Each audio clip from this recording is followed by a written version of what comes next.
Champs, welcome to your own YouTube channel miners mentor. और मैं हूं आपकी मेंटोर और ट्यूटर कशिश। तो आज की इस वीडियो में हम पढ़ने वाले हैं क्लास 12 की इंग्लिश का चैप्टर नंबर 1, जो कि हमारा फ्लेमिंगो बुक से। ओके, तो जो हमारा चैप्टर है, चैप्टर नंबर 1, उसका नाम है द लास्ट लेसन।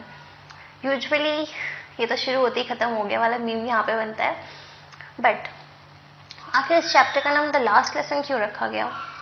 तो एक चैप्टर का नाम लास्ट लेसन बेसिकली तब होता है जब शायद आपका आखिरी दिन हो। एक लास्ट लेसन तभी होता है जब आप स्कूल चेंज कर रहे हो, या फिर वो चैप्टर आखिरी हो, या वो टीचर चेंज हो रहा हो।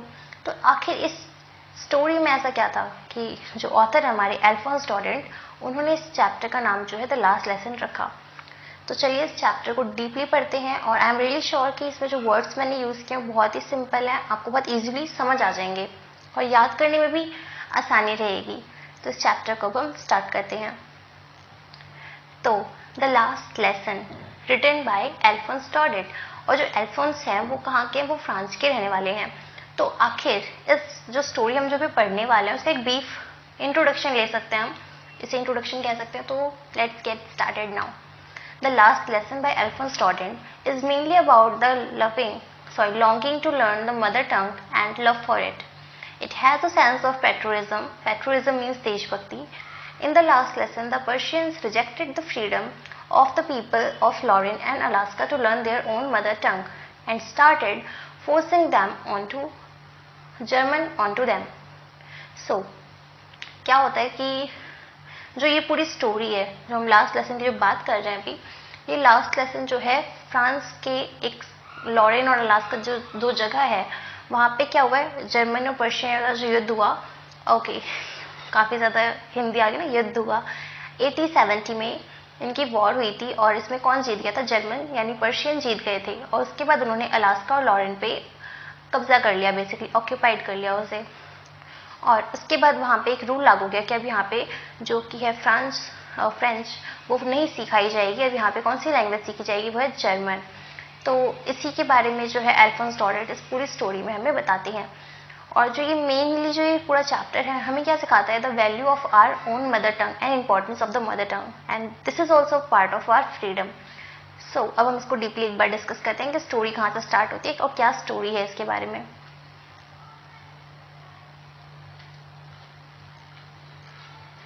Okay, so notes of the chapter, मैंने बहुत सिंपल नोट्स बनाने की कोशिश करी है, होपफुली आपको समझ में आ जाएगी और इजी रहे। तो ये स्टोरी में एक बॉय है जिसका नाम है फ्रांस। अब फ्रांस जो है is affect of going to school as he has not learn the participles. अब पार्टिसिपल्स क्या होते हैं हमें क्या पता?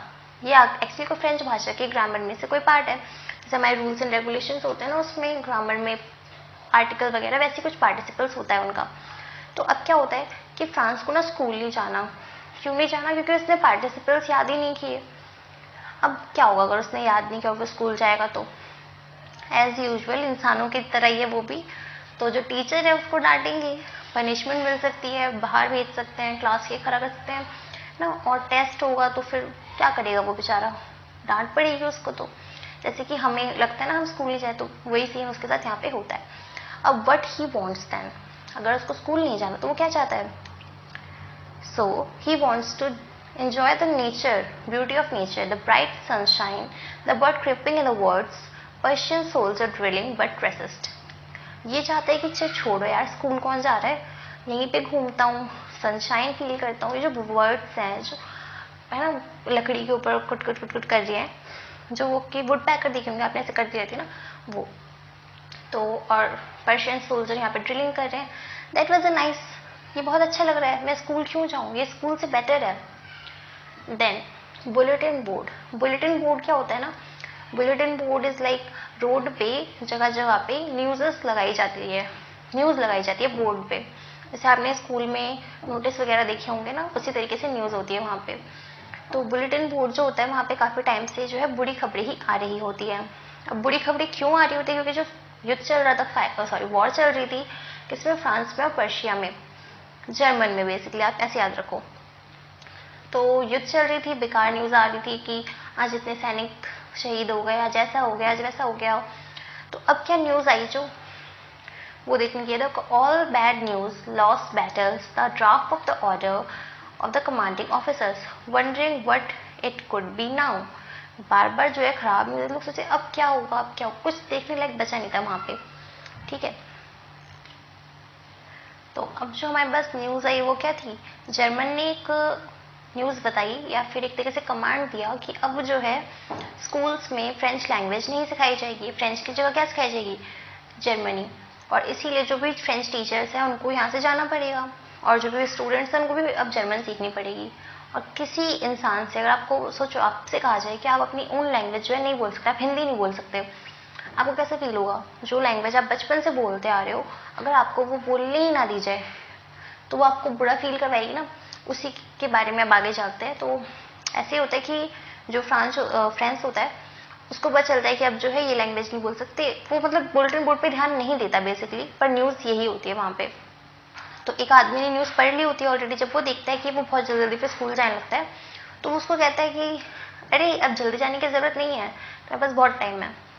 तो सोचता है कि लेट हो गया हूँ ना इसलिए मजाक उड़ा रहा है मेरा, कोई नहीं, उसको इग्नोर करता है और वो जल्दी स्कूल जाता है।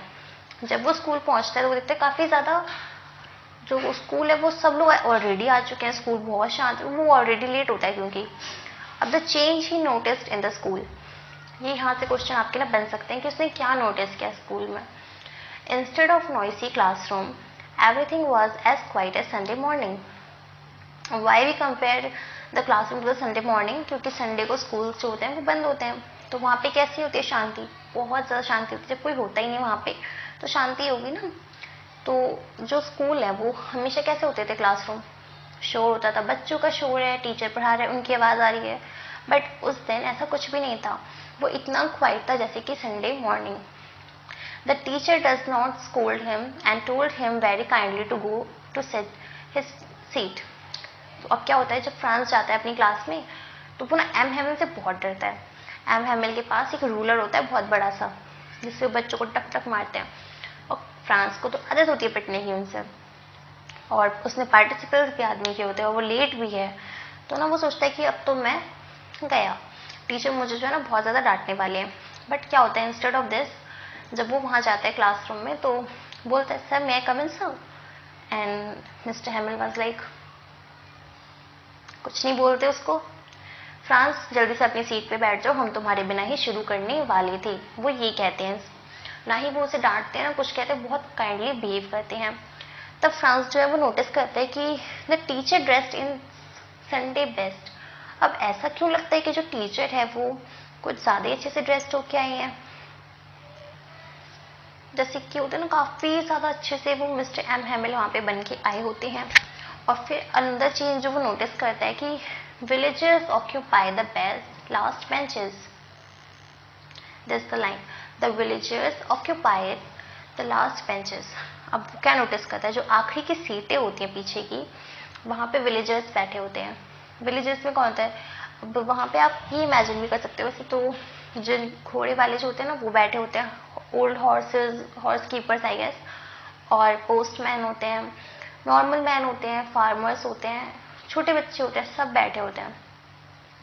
अब वो वहाँ पे क्यों बैठे होते हैं, सोचने वाली बात है ना कि यूजुअली स्कूल में तो आते नहीं, उनका टाइम तो हो गया स्कूल का, तो why they were there, okay, to pay tribute to M. Hamill for his 40 years of sincere service and also to express their solidarity with France. Solidarity with France. So क्या होता है, mister M हैमिल जो है यहाँ पे 40 सालों से ना पढ़ा रहे होते हैं रेगुलरली, बहुत ही सिंसियरली अपनी सर्विसिंग देते हैं, लेकिन वहाँ के जो पेरेंट्स होते हैं वो बच्चों को स्कूल नहीं भेजते। वो लोग क्यों नहीं भेजते, अब जैसे कोई फाइनेंशियल प्रॉब्लम है, बच्चों को थोड़े से पैसों के लिए जॉब पे लगा दिया, कहीं भी दुकान पे लगा दिया, ऐसी सिचुएशन होती है वहाँ पे। तो दिस टाइम जब उन्हें पता चलता है कि अब फ्रेंच हम सीख ही नहीं सकते स्कूल्स में, अब हम बोल नहीं सकते, अब हमें जर्मन सीखनी पड़ेगी, तो उन्हें ना बुरा फील होता है। और जो एम हैमिल 40 सालों से पढ़ा रहे होते हैं वहाँ पे, वो उनके लिए वहाँ पे आते हैं और उनको ट्रिब्यूट देते हैं एक तरीके से, और जो अपनी एक तरीके से पेट्रोलिज्म है अपना, जो देशभक्ति अपनी है ना, सैनिक भावना जो भी है उनकी, वो अपनी फ्रांस की तरफ दर्शाती है वहाँ आकर। अब Hamel making the announcement that that 2 बार हो गया, that would be the last French lesson, realise that was the what was put on the bulletin board. अब यहाँ पे जब एम हैमल कहते हैं कि ये जो मेरा है ना आखिरी लेसन है, अब इसके बाद जो फ्रेंच है वो नहीं सिखाई जाएगी स्कूल में, अब कौन सी भाषा सीखोगे आप? हमें तो ऑलरेडी पता है क्योंकि जर्मन सीखी चाहिए, हमने बुलेटिन बोर्ड पे पढ़ा था, बट फ्रांस ने जो है उसको नोटिस ही नहीं किया था। अब उसको रियलाइज होता है कि ओ, तो इसीलिए उन्होंने मुझसे कहा था कि जल्दी स्कूल जाने की जरूरत नहीं है अब। ठीक है, अब नेक्स्ट क्या होता है? सो ही रियलाइज दैट, ये थोड़ा बार आगे right, France could not believe that it would be his last French lesson of French. Okay, he pretend that he does not know his own mother tongue and what not taking his lessons seriously. अब उसको क्या होता है यहाँ पे? Regret feel होता है, उसको बुरा फील होता है कि यार मैंने क्यों नहीं सीखी अपनी भाषा ठीक से, मुझे तो इवन पार्टिसिपल्स भी नहीं आते, अब मैं सीख भी नहीं पाऊंगा, और मेरी जो ओन मदर टंग है, हमारी जो खुद की मातृभाषा जिसे हम कहते हैं, वो ही नहीं सीख पाऊंगा, मुझे वही नहीं आती। अब उसे क्या होता है? रिग्रेट होता है, उसे बुरा फील होता है, और जो है वो अंदर से मतलब कैसा फील करेगा? उसको सैडनेस होती है, उसको रिग्रेट होता है, डिसअपॉइंटेड होती है खुद से कि उसने क्लासेस क्यों नहीं ली सीरियसली, ऐसे ऐसे उसको फील होता है। France realized why Mr. M. Hamel was dressed in his Sunday best beautiful green coat, filled with frilled shirt and black embroidered cap, which he wore on functionals and prize ceremonies only. उसने notice किया था ना starting में कि जो mister M हैमल हैं काफ़ी अच्छे से बन के आए हैं, बिल्कुल ड्रेस्ड अप हुए हैं अच्छे से, ग्रीन कोट है उनके पास, है ना, और ब्लैक एम्ब्रॉयडर्ड कैप है। ऐसा वो कब क्या होते थे? जब कोई प्राइज सेरेमनी हो या फिर कोई फंक्शन हो स्कूल में। ये तो आपने भी नोटिस किया होगा ना, हमारे स्कूल्स में क्या होता है जब टीचर्स के पास कोई फंक्शन होता है, जैसे आज स्पोर्ट्स डे हुआ है तो कितनी बन ठन के आती है टीचर्स, लाइक साड़ी पहनती है हमारे यहाँ तो, और मेकअप ये सब कुछ, everything look perfect that day, वो बहुत अच्छे से ड्रेस्ड अप होके आते हैं। अब ऐसा ही ड्रेस्ड अप उन्होंने क्यों किया था? क्योंकि उनका ये आखिरी लेसन था, इसके बाद वैसे स्कूल में नहीं आ पाएंगे। अब क्या होता है देखते हैं आगे। M Hamel firstly teach grammar and then writing lesson. अब आज के दिन क्या होता है? सबसे पहले एक पार्ट आता है इसमें कि जब वो खड़ा करते हैं उसको फ्रांस को और पूछते हैं पार्टिसिपल्स के बारे में बताओ, तो भी उसको नहीं पता होता, उसने तो पार्टिसिपल्स का पी भी नहीं पढ़ा होता है ना, तो अभी उसको इतना ज़्यादा रिग्रेट फील होता है ऑल ऑफ दिस।